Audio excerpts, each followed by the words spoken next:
que fugiu da justiça por 15 anos antes de seu julgamento trazer uma compreensão global do termo Holocausto. Sob juramento, Eichmann insistiu que era apenas um intermediário e que não havia sangue em suas mãos. Dass ich nie einen Menschen getötet habe, dass ich nie einen Menschen erschlagen habe, dass ich nie einen Menschen geschlagen habe. Seria verdade? Ou tudo isso seria uma grande mentira? A maioria das pessoas da minha geração não entende como, há 70 anos, um pequeno grupo de nazistas conseguiu iniciar uma guerra que matou 60 milhões de pessoas. Eu quero descobrir. E para me ajudar, eu vou usar cartas de baralho. Hoje, são usadas tanto por militares quanto pela polícia para ajudar a identificar os seus alvos. Mas até hoje, ninguém nunca utilizou um baralho para o grupo mais famoso de assassinos da história. Atuando com peritos, eu quero descobrir onde cada um desses nazistas se posiciona na hierarquia do mal. O meu nome é James Ellis e este é Hitler e sua corrente do mal. É interessante considerarmos os diferentes lados disso. Eu acho essa aqui bem difícil, porque o Adolf Eichmann desempenhou um papel essencial no genocídio nazista, mas ao mesmo tempo, como ele era uma engrenagem na máquina, talvez ele fosse substituível. O que eu acho mais interessante no Eichmann era a forma simples com a qual ele fazia o trabalho. Para ele era automatizado. Ele ia trabalhar, cumpria as tarefas e voltava para casa. Temos que lembrar que não era um nazista de elite. Esse uniforme era de um tenente-coronel da SS. Não é tão alta, é patente média. Quando levaram as medidas antissemitas e as perseguições aumentaram, ele participou. Um regime de genocídio vai além dos porta-vozes, vai além daqueles que vociferam em palanques, também vai além dos políticos. Precisa de organizadores, pessoas que façam planos e executem. Eichmann foi um entre muitos nazistas de elite que escaparam de punições após a Segunda Guerra Mundial. Ele desapareceu por completo até ser visto na Argentina no fim dos anos 50. Ele foi capturado em segredo e levado para Israel para enfrentar seus acusadores. Seu julgamento durou 4 meses e foi assistido por milhões mundo afora. O tempo todo, Eichmann alegou ter sido apenas um administrador, que não teve papel direto no genocídio em massa que seus chefes nazistas realizaram. Eu quero saber se tem alguma verdade na defesa dele. Então eu vim para a Alemanha para começar a investigar a história de Eichmann em um local que ajudou a derrubá-lo. Este é o mapa. Quase todo local aqui é uma cena de crime. Nossa. Jens Rommel é um promotor do Escritório Central para Investigações de Crimes no Nacional-Socialismo nos arredores de Stuttgart. Essa é uma representação visual incrível da escala e escopo dos crimes nazistas. Pois é, e é só uma parte daquilo tudo. Deve ser uma tarefa intimidadora para vocês. Porque tem todas essas cenas de crime aqui e você busca trazer todos esses responsáveis perante a justiça. Sim, é uma tarefa enorme para um escritório tão pequeno como o nosso. 70 anos depois, Jens e sua equipe continuam indo atrás de suspeitos por crimes de guerra do Terceiro Reich. Eles identificaram perto de 28 mil locais de crimes de guerra, mas muitos dos homens e mulheres sob suspeita já estão na casa dos 90 anos. Então o tempo está acabando. Esses crimes aconteceram faz 70 anos, mas o seu escritório investiga esses crimes até hoje. Bom, é claro que esses foram eventos históricos durante a Segunda Guerra Mundial. Mas acontece que nós continuamos fazendo as investigações até hoje porque os réus, alguns deles, continuam vivos. E também é importante para as vítimas e para os parentes delas. Por isso, nós continuamos. Vamos comigo até a sala das fichas. Nós temos 1.700.000 fichas aqui com nomes, locais e unidades militares. Está tudo aqui. É impressionante, né? 1.700.000? É, 1.700.000. São mais de 700.000 nomes de réus e de vítimas. De Hitler até o mais baixo capanga, há detalhes dos crimes guardados aqui. Eu estou interessado em saber mais sobre Eichmann. Você tem alguma coisa sobre ele aqui? Bom, deve ter um arquivo relativo a ele, mas antes vamos olhar aqui nas fichas. Esta é a ficha dele. Dá pra ver que temos muitas fichas sobre ele. Nós temos 8 no total. 8 fichas, mas isso é comum? Isso não é comum, é porque era um membro proeminente, uma figura responsável por muitas vítimas. Então, tem esses dados pessoais aqui. Adolf Eichmann. Tá. E a posição dele como líder de uma unidade nesta localidade. Foi responsável por mortes e também por roubos contra cidadãos judeus. Por ter sido um burocrata que passou a Segunda Guerra atrás de uma mesa, ele não era muito conhecido entre os caçadores de nazistas quando o conflito Na terminou. Alemanha pós-guerra, o processo de desnazificação realizado pelos aliados logo acabou ficando de lado na preparação para o conflito iminente com a União Soviética. Então, havia pouca vontade na Alemanha pós-guerra de encontrar e processar criminosos de guerra, especialmente aqueles que não tinham alta patente no regime. Isso permitiu que Eichmann, junto com muitos outros, conseguisse escapar. Eu fico de queixo caído. Centenas de milhares de pessoas têm sangue nas mãos e algumas delas continuam soltas por aí. Eichmann, contudo, foi um dos fugitivos mais famosos a ser pego. A prisão jogou luz sobre sua espantosa história. Para saber mais sobre como ele se iniciou no nazismo, eu estou indo 620 quilômetros para o nordeste da capital alemã, Berlim. A historiadora Dr. Stephanie Fischer vai me levar para onde a carreira de Eichmann junto a Adolf Hitler deslancharia. Ele estudou no mesmo colégio que o Adolf Hitler, é verdade isso? Sim, Sério? Bom, parece meio surpreendente pra gente, né? Nós logo começamos a pensar se havia ligação, mas eu creio que é Tá. irrelevante. Não era uma escola famosa por radicalizar pessoas ou alguma coisa nesse sentido? Não que a gente saiba. Nascido em 1906, Eichmann era 17 anos mais novo que Hitler. Assim, seus caminhos não se cruzaram pelos corredores da escola em Linz, na Áustria. Eichmann era um adulto comum e teve uma infância comum. Ele saiu da escola técnica sem concluir o curso para ser mecânico, trabalhou com o pai e como vendedor de loja. Ele era um homem incrivelmente comum e bem discreto. E a gente sabe por que o Eichmann ficou tão interessado pela política de direita? Eu acho que o que chamava a atenção dele era a ideia de camaradagem, de pertencimento, de ter um grupo de homens se conectando, se reunindo, tomando cerveja e tendo objetivos em comum sobre como mudar o mundo. E parte disso, claro, era o antissemitismo. Por que o antissemitismo era parte dessa visão de mundo? Por mais louco que possa nos soar hoje, não era algo muito incomum na época.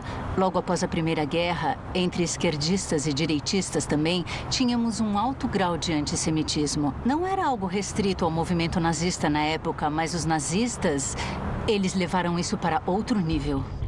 A máquina de propaganda nazista jorrava conspirações judaicas diretamente no antissemitismo que Eichmann já alimentava. Ele entrou para a SS em 1932. Em 1933, Eichmann foi mandado para Dachau para treinamento paramilitar. E ele não ficou muito animado. Ele pediu transferência para o SD, o Serviço de Segurança da SS, e transferência para Berlim. Ele era ambicioso e queria crescer no partido, mas não pela via militar. Em Berlim, foi colocado bem no centro do aparato de segurança de Hitler. Eu tenho uma foto do prédio original. Vamos dar uma olhada.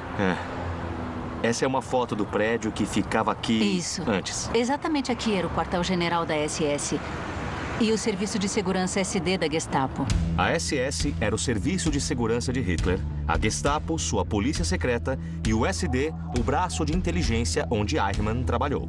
O SD se tornaria uma das organizações mais poderosas do Terceiro Reich. Existia para juntar todo o item de inteligência sobre qualquer inimigo. Bom, esses inimigos não eram apenas forças estrangeiras. Também incluíam outros considerados inimigos, tais quais judeus, comunistas, membros da igreja e maçons. Tinha tudo. Se o Hitler não gostasse, seria um possível alvo do SD.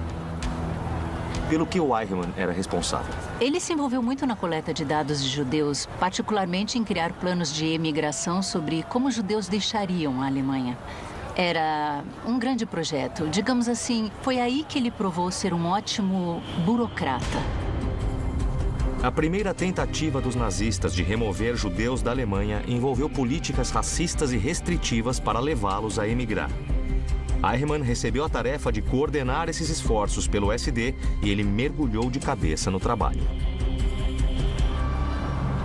Por que ele estava disposto a trabalhar em uma instituição que perseguia pessoas? Como ele chegou lá e conseguiu o trabalho? Eu sei que ele queria a distância do serviço militar, mas daí ele passou a perseguir os maçons e depois a perseguir os judeus. O que havia nele que o levou a fazer isso? Só sabemos o que os documentos dizem.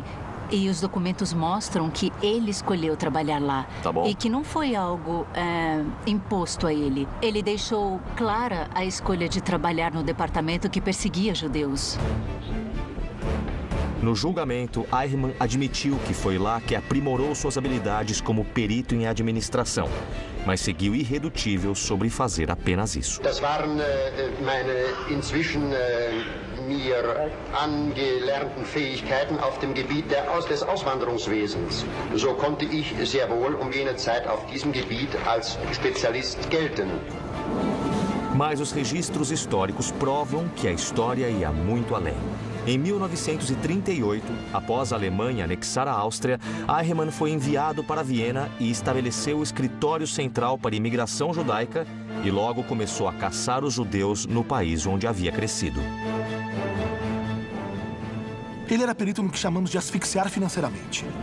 Eichmann agiu especialmente em Viena para forçar a emigração, para tornar a vida dos judeus bem difícil e insuportável. Eles viviam com a ameaça do terror sobre eles e não tinham escolha senão achar uma maneira de fugir do país. Eichmann inventava golpes financeiros para confiscar propriedades judaicas e congelar os bens deles. Em maio de 1938, ele se gabou para os colegas. Eu os tenho na palma da minha mão. Eles não ousam dar um passo sem me consultar antes. Em apenas um ano, Eichmann forçou 100 mil judeus a deixarem a Áustria. É uma situação horrível pela qual ninguém deveria passar, nem no passado, nem no presente. No julgamento em 1961, Eichmann afirmou que não tinha posição alta o suficiente na cadeia de comando para ter qualquer influência sobre o que houve com eles. Denn dazu war mein Dienstgrad zu klein und meine Dienststellung zu gering. Mas seu sucesso em forçar milhares de judeus a deixarem a Áustria nega tudo isso. Na verdade, Eichmann e os nazistas estavam apenas começando. O papel dele no SD era identificar maneiras de como se livrarem dos judeus. O que acontecia era a imigração forçada e pilhagem de riquezas e propriedades. Com a ajuda de Eichmann, do meio dos anos 30 em diante, os judeus e outros vistos como inimigos do Estado foram perseguidos em tal nível que não tinham escolha senão deixar sua terra natal para então descobrirem que a situação era pior ainda. Não havia para onde os refugiados judeus irem. Muitos países fecharam as portas para eles. Em um exemplo famoso, em maio de 1939, um transatlântico levando 900 refugiados judeus partiu da Alemanha em busca de um lar. A entrada do St. Louis foi negada em Cuba, nos Estados Unidos e no Canadá, sendo então forçado a retornar para a Europa. Mais de 250 passageiros foram mortos mais tarde em campos de concentração. Eu quero saber qual é a sensação de fugir desse tipo de tirania. Desde o fim da Segunda Guerra Mundial, a Alemanha se tornou bem mais acolhedora para os refugiados. Há quanto tempo você mora na Alemanha?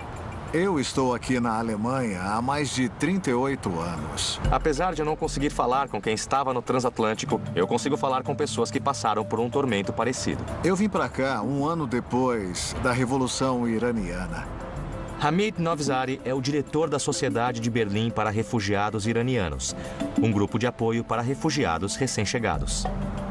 As novas leis criadas no Irã e a situação política tinham ficado insuportáveis para mim e não aguentava mais, então eu fui embora. Após a Revolução, em 1979, o Irã adotou legislação totalitária. A perseguição a oponentes políticos e grupos de minoria se tornou política de governo. Assim como Adolf Eichmann usava um aparato de terror para expulsar judeus, o líder do Irã, o Ayatollah Khomeini, intimidou seu povo para ser submisso. Muitos foram forçados a abandonar seu país de nascença. Por que refugiados vêm para a Alemanha? Em que condições eles estão fugindo? Muitos se sentem forçados a deixar seus lares, seja por questões políticas, fome ou falta de perspectiva econômica para uma boa vida. Mas muita gente foge pelo gênero sexual, as mulheres e homossexuais. Os iranianos é mais por causa de ditaduras religiosas que eles fogem. Na Síria, a guerra civil, aqueles que vêm do Afeganistão, realmente, eles não têm um futuro. Se eles vivem em vilas no interior, podem ser perseguidos pelo Talibã e também por grupos paramilitares. Em 2015, mais de 1 milhão de refugiados de guerras civis, perseguições políticas e crises econômicas lotaram a Europa. Como resposta, a Alemanha abriu suas fronteiras. Como você acha que a história da Alemanha influencia a atitude sobre os refugiados? Eu creio que muitos se sentem obrigados a defender as minorias e os refugiados por aqui devido ao passado que a Alemanha tem. Ninguém deixou seu país natal, o lugar onde cresceu e teve uma vida, só porque quis. O tipo de perseguição sancionada pelo Estado que Hamid implementou reflete no trabalho de Eichmann. Em 1939, a Alemanha invadiu a Polônia, o que trouxe para Eichmann um desafio ainda maior. Ficou cada vez mais óbvio que quanto mais territórios conquistados, mais judeus estariam sob o controle deles. Aí, quando os nazistas marcharam pela Polônia, de repente tinham mais 3 milhões de judeus. O que iam fazer com eles? Para solucionar o problema, as políticas de Eichmann foram da imigração forçada para a deportação. E um dos projetos preferidos dele para lidar com os judeus era muito bizarro. Se você quer ver a raiz da, digamos, loucura do pensamento nazista, basta olhar o Plano Madagascar. Uma ilha enorme na costa da África, onde os nazistas, quando olharam no mapa, disseram: por que não jogamos os judeus lá? Eichmann criou uma força-tarefa para planejar deportações em massa da Europa sob domínio nazista para a colônia francesa. Mas as dificuldades impostas em tempos de guerra levaram ao fracasso. Era totalmente insano. Não tinha infraestrutura lá e, claro, não fazia sentido. Se fossem jogar um monte de gente naquela ilha, ora, então também poderiam matá-las. Alguém chegou a essa conclusão e foi o que eles fizeram. Esse foi um genocídio planejado por meio de um programa de mortes em massa industrializado. É profundamente perturbador.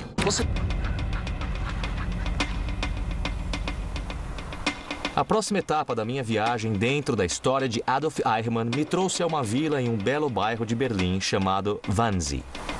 O local é lindo, porém os eventos que aconteceram aqui há mais de 75 anos não são nem um pouco. Essa propriedade é mesmo impressionante. Muita gente vem me contar que fica muito chocada com o contraste entre a beleza deste local e a história horrenda que nós contamos para elas na nossa apresentação. Hoje, essa antiga pensão da SS é um memorial para judeus europeus assassinados no Holocausto. Hans Christian Jasch é o diretor. Eu entendi.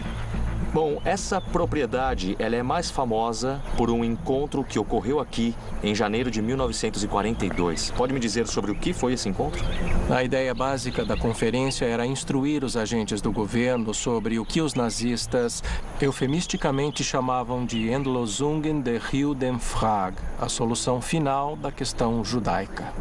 Sem dúvidas, muitas conferências ocorreram no Terceiro Reich durante a guerra sobre como o genocídio seria realizado. Aquela que mais conhecemos, porque as atas dela foram descobertas, é a Conferência de Wannsee. Foi um encontro para discutir negócios, alvos de vendas, a aparência para o público. Tinha um mapa, tinham números e o local para onde iriam os números. Mas, é claro, o que aqueles números e mapas representavam era um abate industrial. Foi aqui que um pequeno grupo de nazistas de elite concordou em organizar o extermínio em massa de judeus europeus. Eichmann estava entre eles. No seu julgamento, Eichmann reconheceu que participou da conferência de Wannsee, mas afirmou que não teve voz na decisão. Ele chegou ao ponto de dizer que se opôs à violência. Ich hatte im Hinblick auf Juden damals nur jene Obliegenheiten zu erfüllen, die mit der Auswanderung zusammenhingen. Und zwar lediglich in fahrplanmäßiger Hinsicht, das heißt transporttechnischer Hinsicht. Aber ich hatte an keine blutige Lösung gedacht und nicht an eine solche gewaltsame Lösung gedacht. De todas as alegações que ele fez no tribunal, seu destino dependia dessa mais do que qualquer outra. E qual foi o papel de Eichmann na conferência? Eichmann era o principal burocrata para assuntos judaicos lá no principal escritório voltado para a segurança do Reich. Ele era o responsável pelo transporte. Todas as deportações da Europa sob domínio nazista para campos de concentração no leste foram supervisionadas por Adolf Eichmann. O que ele tinha que deu a ele um papel tão importante no genocídio nazista? Eichmann tomou diversas iniciativas. Ele, na verdade, interpretava as ordens dos seus superiores de uma forma bem flexível. Ele chegou a sofrer reprimendas algumas vezes por ser muito fanático. Eichmann trabalhou incansavelmente para maximizar a eficiência da programação dos trens. As câmaras de gás de Auschwitz não davam conta da quantidade de pessoas que ele enviava. Em 1944, mesmo com os aliados avançando em todos os frontes, Eichmann continuou promovendo a sua guerra contra os judeus. Quando a deportação de judeus húngaros começou, na primavera de 1944, ele chegou a passar por cima de ordens de Himmler e meio que seguiu a própria ambição de deportar o máximo de judeus possível. Enquanto o Terceiro Reich começava a cair, ele forçou milhares de judeus húngaros a marchar até os campos. Quando Heinrich Himmler ordenou uma pausa nas marchas da morte, Eichmann desobedeceu. Eichmann realizou tudo com muita eficiência. Ele via o extermínio como uma tarefa a ser cumprida, como um problema de logística, mas não vamos esquecer que ele via como um problema que o alegrava resolver. Ele era um executor, era um administrador. Ele foi o homem que fez o Holocausto acontecer. Então não era só o caso dele trabalhar em um escritório e supervisionar ou estar envolvido no genocídio. Era uma coisa pela qual ele tinha uma grande paixão e ele via como a missão dele para tentar erradicar a população judia da Europa. Ele queria matar o máximo de judeus possível. Esse era o objetivo dele na guerra. Aqui dentro está a prova que acaba com a defesa de Eichmann. Sua própria papelada mostra que ele foi cúmplice das mortes em massa. É muito assustador estar aqui dentro, olhando esses documentos, porque o Eichmann foi quem acabou fazendo essas atas. Essa é uma lista do grande número de judeus na Europa que os nazistas tinham identificado. A gente sabe que eles conseguiram exterminar 6 milhões de judeus, mas a lista contém 11 milhões. E é isso porque eles levaram em conta a Inglaterra, a Irlanda, a Espanha, a Turquia. Isso mostra a escala do que eles estavam planejando. É perturbador demais. É revoltante. Eichmann via essas pessoas não como seres humanos, mas como gado que estava sendo mandado para o abate. Na maior deportação, em 1943, havia 1.758 judeus em um trem. Quase 2.000 pessoas em um único trem? Na minha missão para determinar o lugar de Adolf Eichmann na hierarquia nazista, eu vi os documentos que provam que ele foi cúmplice no genocídio. Agora eu quero saber até onde foi o envolvimento dele para executar isso. E onde estamos agora? Estamos na estação de trem de Grunewald, que fica na ponta oeste de Berlim. Eu estou com o historiador Yoav Sapir no principal ponto de deportação de Berlim para judeus destinados a morrer nas câmaras de gás nazistas. A maioria dos judeus deportados de Berlim saiu bem daqui onde nós estamos agora. Isso.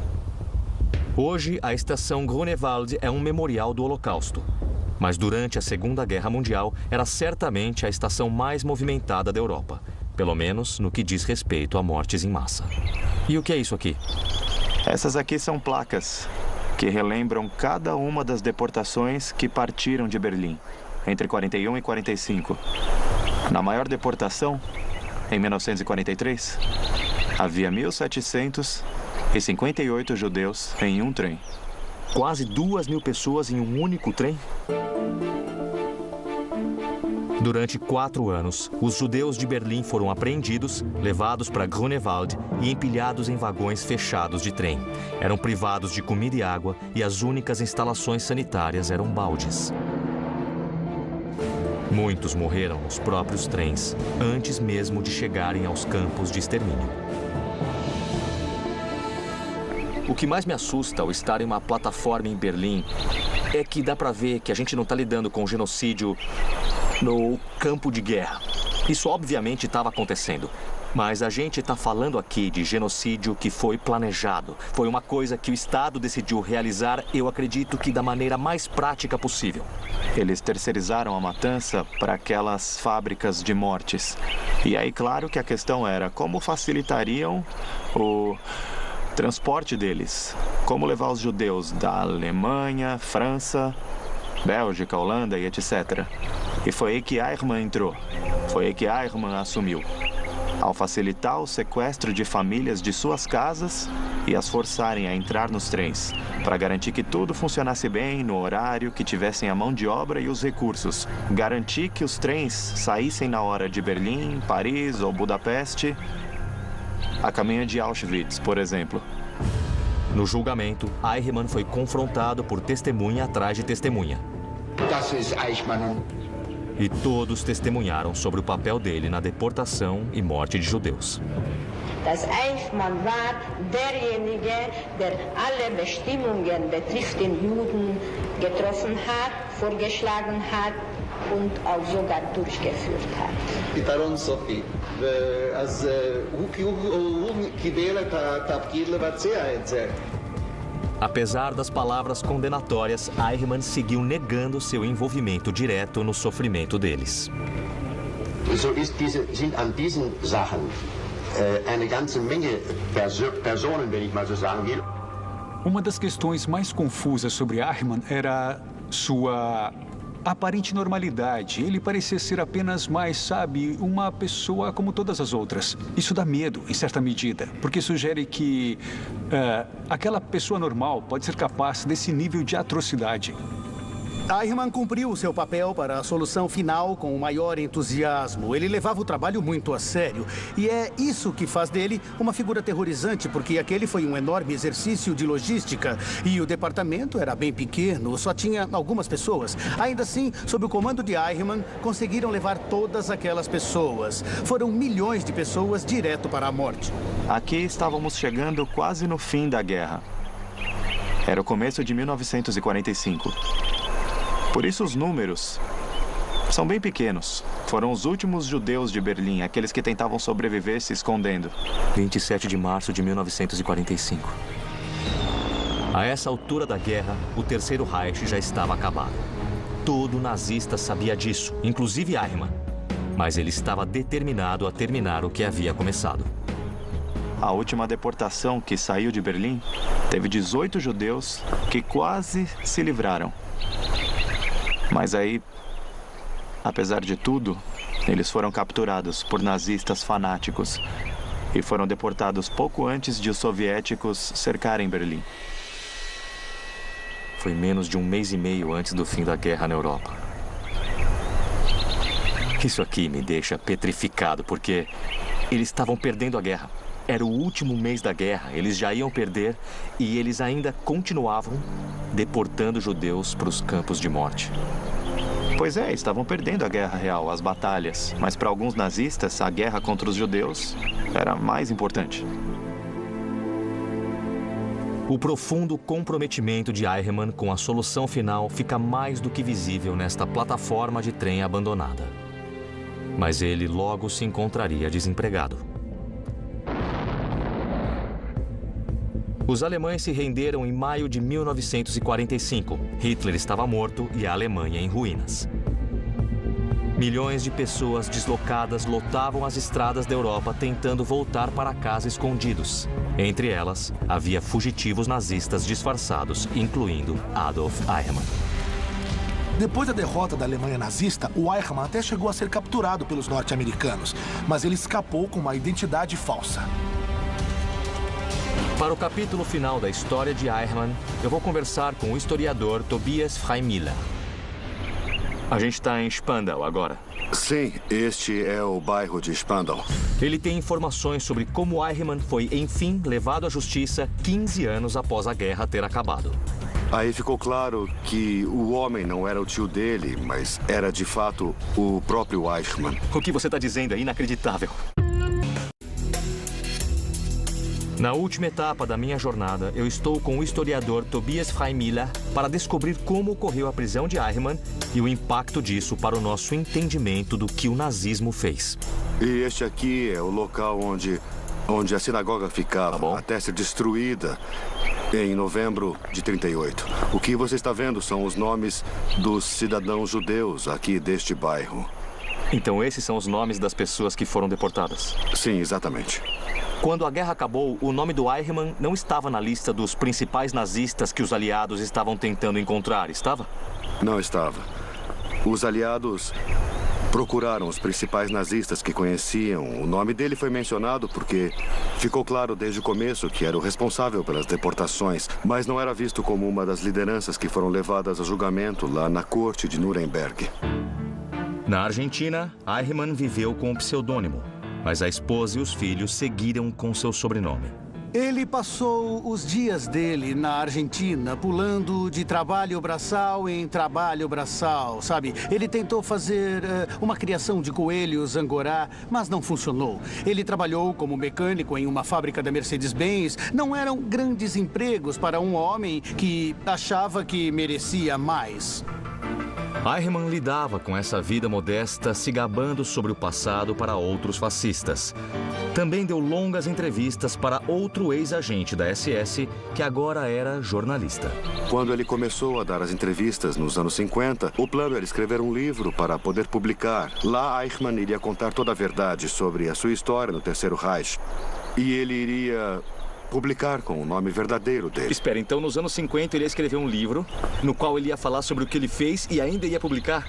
Eu acho isso fantástico, mas se ele era tão fanático e ele realmente acreditava que tinha agido corretamente, o que eu entendo é que uma coisa que soava tão maluca hoje para ele soava como o correto a se fazer. Com certeza, ele queria falar a verdade do ponto de vista dele. Mas ninguém soube da versão distorcida de Eichmann sobre a verdade. Essas memórias nunca foram publicadas. E como foi que Eichmann acabou preso? Foi em 57, quando Fritz Bauer recebeu uma carta. Ele era o procurador-geral do estado de Hessen e conhecido como uma das pouquíssimas pessoas do judiciário na Alemanha Ocidental que realmente lutava para processar crimes nazistas. E então ele recebeu uma carta de Buenos Aires. A carta havia sido escrita por um judeu que tinha escapado da Alemanha nazista em 1938. Ele tinha acabado de descobrir sobre o novo namorado da filha. No fim das contas, ficou claro que esse namorado era o Klaus Eichmann. Aí ficou claro que o homem que morava com Klaus não era o tio dele, mas era de fato o próprio Eichmann. O que você está dizendo é inacreditável.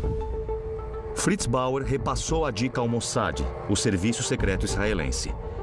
Durante uma operação ousada, em maio de 1960, agentes capturaram Eichmann em um subúrbio de Buenos Aires e o levaram para Israel para ser julgado. Foi um caso muito especial. O julgamento em Jerusalém teve enorme repercussão na imprensa mundial. Foi o primeiro julgamento entre todos que focou basicamente no Holocausto. O julgamento de Eichmann foi assistido por milhões. Os horrores causados aos judeus pelos nazistas chocaram o mundo. Mein Bruder ist schon in Theresienstadt gestorben und meinen Sohn haben sie geführt nach Auschwitz. We walked for 24 hours without food, and those who could not carry on were shot.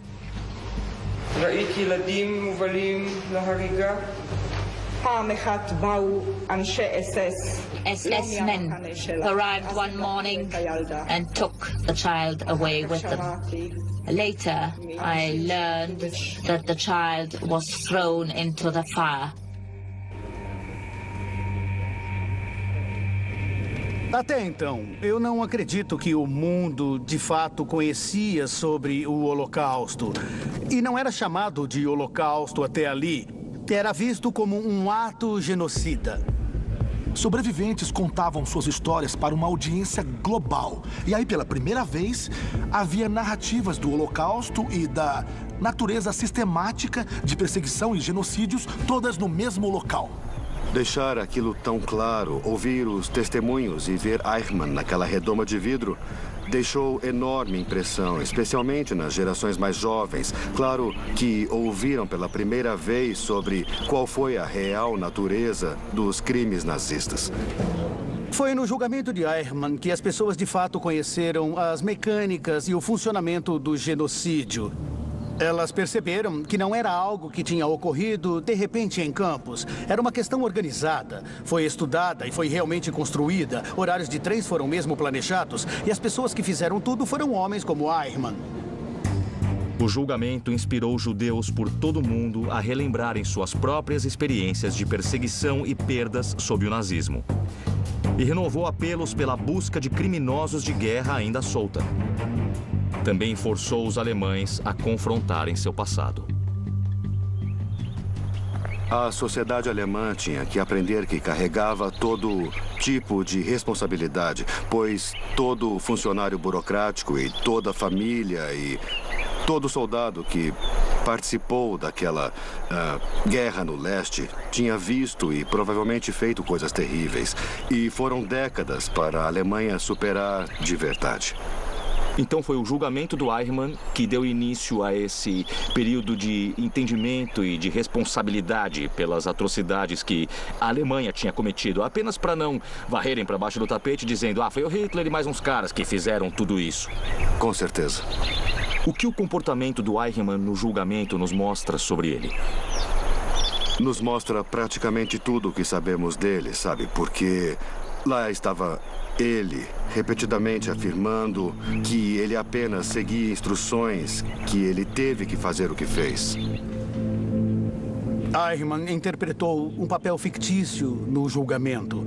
Ele tentou passar que era do baixo clero, tentou se mostrar como uma engrenagem na máquina, tentou se mostrar como apenas um burocrata que todo governo, na verdade, toda ditadura, precisa para poder funcionar. Mas todos no tribunal enxergaram as mentiras dele. Ele tinha certeza de que o que tinha feito era correto. E até o finalzinho da guerra, ele continuou tentando fazer deportações, mesmo quando já era bem clara a derrota deles. Eichmann foi considerado culpado por todas as acusações e sentenciado à morte. Ele foi enforcado em 31 de maio de 1962. Covarde até o fim, ele jamais expressou remorso pela coparticipação nos assassinatos de milhões durante a Segunda Guerra Mundial. Agora está na hora de eu definir onde esse burocrata nazista se encaixa na hierarquia nazista. Eichmann chega o mais perto do que qualquer outro da maldade pura. Usando nosso sistema especial de baralho, eu quero determinar onde Eichmann fica em Hitler e sua corrente do mal. O que no caráter e nas habilidades dele resultou em um papel tão importante no Holocausto? Sabe o que ele era? Era bom em logística, era bom organizador e era bom em criar o caminho até aquelas conclusões cruéis e horríveis sem piscar os olhos. Bom, para mim a questão sobre Eichmann que eu percebo é o quão burocrático ele era, quão administrativo ele era. Ou, ao menos, ele tentava se apresentar dessa forma, como uma pessoa bem normal que executa simplesmente o seu trabalho. E foi realmente assim que ele se apresentou na corte em Jerusalém nos anos 1960. Mas temos que lembrar que Eichmann era um agente da Gestapo. E ele teve uma grande importância no poder para definir a mecânica do Holocausto. Às vezes é chamado de arquiteto do Holocausto, e eu acho que talvez outras figuras mereçam mais esse apelido, mas o que ele fez foi ajudar a gerir, e ele realmente geriu tudo com muita vontade. O empenho de Eichmann na burocracia não se resumia a seguir ordens. Para ele, aquele trabalho era tudo, e ele se deleitou na administração do terror. Ele esteve lá desde o comecinho. Ele participou, explorando as opções para deportar todos os judeus para Madagascar. E, no fim, sobre onde deveriam ser mortos. E quando os nazistas partiram da perseguição para homicídios em massa, ele se esforçou para manter o mecanismo do genocídio funcionando perfeitamente. O lugar que mais me impressionou foi a estação Grunewald, em Berlim. Foi de lá que um grande número de judeus berlinenses foi deportado para o leste para ser morto. E o Eichmann foi o responsável por essas deportações. Mas o que eu achei mais perturbador naquele lugar foi descobrir que as deportações continuaram até as últimas semanas da guerra. Não foi por acaso. Eles injetavam recursos naquilo. E bem no fim da guerra, eles aceleraram o extermínio para garantir que não haveria testemunhas. Na Argentina, Eichmann se divertia com ex-nazistas e aspirantes e parecia bem orgulhoso do que tinha realizado. Ele se gabava sobre quantos judeus tinha conseguido deportar para o extermínio. Você tem toda a razão. E ele chegou a dizer um dia: eu vou saltar na minha cova rindo, pois eu matei 6 milhões de judeus. Aquele era um homem que não tinha vergonha nenhuma dos seus atos. É tão assustador pensar no fato de que o que ele acreditava que ele fazia era o correto. E que ele sentia muita convicção pela causa. Não era o caso dele acreditar que tinha algo de errado e fazia mesmo assim, como um psicopata faria. Ele acreditava mesmo que aquilo tudo era justificado. Isso não necessariamente torna o comportamento menos mau. Só que repito, medonho pensar que alguém possa fazer algo imoral assim que tem justificativa para o que está fazendo. Eichmann não via nenhum dilema moral na burocracia do genocídio e no papel central que ele teve. E isso garante seu lugar entre os discípulos mais odiados de Hitler. Eu quero chegar agora a uma conclusão sobre onde vocês acham que o Eichmann se encaixa na corrente do mal de Hitler. Guy, eu começo com você. Bom, eu coloco ele para baixo do Tess, o que pode surpreender a muitos, considerando que ele é um nome de peso entre os nazistas. Porque, sim, sua personalidade é revoltante, o antissemitismo é puro mal. O que ele fez foi puro mal, mas eu acho que teve muito mais gente que podia ter feito aquele trabalho no Terceiro Reich. Então, assim, ele não se qualifica para ficar mais para cima. Anthony? Eu acho que todos concordam que Eichmann não era a simples engrenagem que ele dizia que era. Mas o Eichmann chega mais perto do que qualquer um da maldade pura. Ele não fez pela fama ou dinheiro. Ele fez porque acreditava que era a coisa certa. Pela habilidade nisso, creio que ele deve ficar mais pra cima. Então eu diria que número 10. Eu concordo, eu acho correto. Acho que o perfil de personalidade indica isso e acho que seu fanatismo demonstra um mal puro. Mas eu, contudo, acredito que, apesar do mal, a posição era substituível. Pra mim, ele é o 12. Tá na cara que vocês três têm diferenças de opinião, mas pra mim, não dá pra ignorar o fato de que ele foi o responsável pelas mortes de milhões. Então eu concordo com a análise do Matthew e ele é o número 12, a rainha de paus.